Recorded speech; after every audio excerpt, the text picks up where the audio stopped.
ऐसा लग रहा है जैसे भगवती लक्ष्मी का क्रीड़ा स्थल बन गया। नंद जी उत्सव में बहुत मग्न हो रहे थे, क्यों नहीं है? नंद का मतलब जिसके भीतर आनंद है वही नंद है।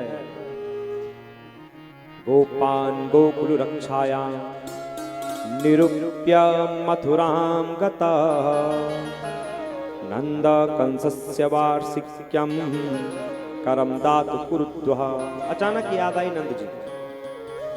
नंद जी को याद आया कि अरे मुझे तो मथुरा जाना है, महाराज कंस का वार्षिक कर देना है। तो गोकुल वासियों से कहा कि तुम रक्षा करो गोकुल की, मैं आता हूं। तो नंद जी निकले मथुरा के लिए।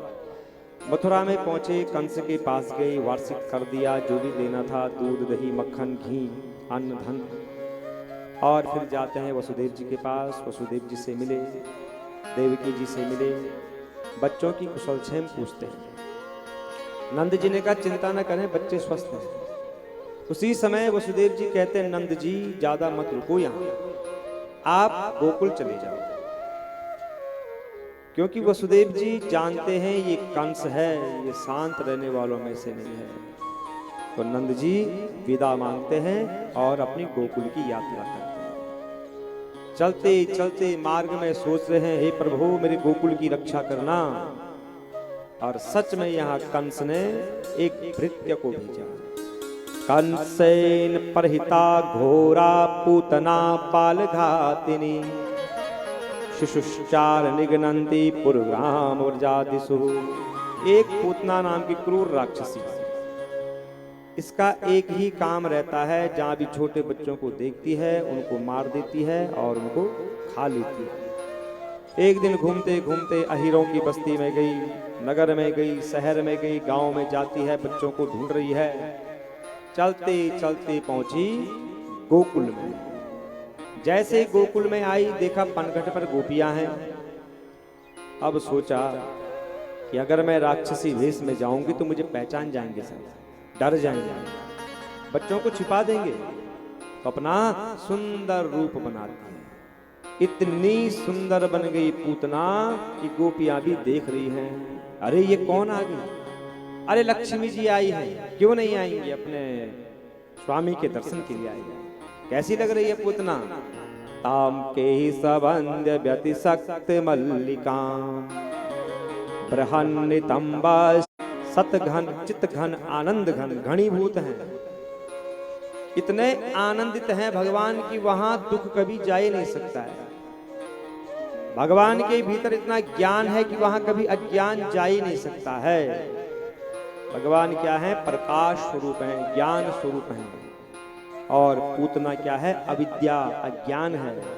भगवान ने देखा कि मेरे सामने तो अज्ञान टिक ही नहीं सकता, अरे मेरे सामने तो अंधकार रुक ही नहीं सकता है, और मुझे अभी आगे बहुत सारी लीलाएं करनी है।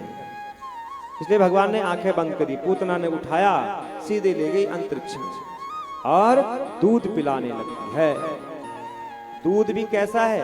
दूध तो सही है, किंतु आते समय इसने अपने वक्ष स्थल, अपने स्तनों पर विष लगा दिया, हलाहल। सोचा कि दूध के साथ विष भी मुंह में जाएगा और वहीं समाप्त हो जाएगा। आहो बकीयम स्तन काल कूटम जिघ्घासया पाययदप्य साध्वी लेभे गतिम धात्युचितालमिति प्रभाषिणी निष्पीड्यमानाखिल जीव मर्मणि विवृत्तनेत्रे चरणों भुजो मुहु प्रस्विन् गात्रा क्षिपतिरुरोधः। पूतना के आश्चर्यभूत मर्मस्थान फटने लग गए, आंखें बड़ी बड़ी हो गई, चिल्लाने लग गई, छोड़ दे छोड़ दे छोड़ दे, मुझे बहुत पीड़ा हो रही है। भगवान ने कहा कैसी बात कर दी आपने, छोड़ दे? अरे जो एक बार मेरी शरण में आता है मैं उसे छोड़ता ही तो नहीं हूं, और आप छोड़ने की बात कर रही हो। पूतना अपने असली स्वरूप में आ गई, जो राक्षसी वेश था। भगवान ने कहा यही तो मैं चाहता हूं, जैसा मैंने भेजा है वैसे ही बन करके रहो, बनावटी मत बनो, जैसे हो वैसे ही रहो। और खेल खेल में भगवान ने पूतना के प्राणों का हरण कर दिया। बोलो नारायण भगवान की जय।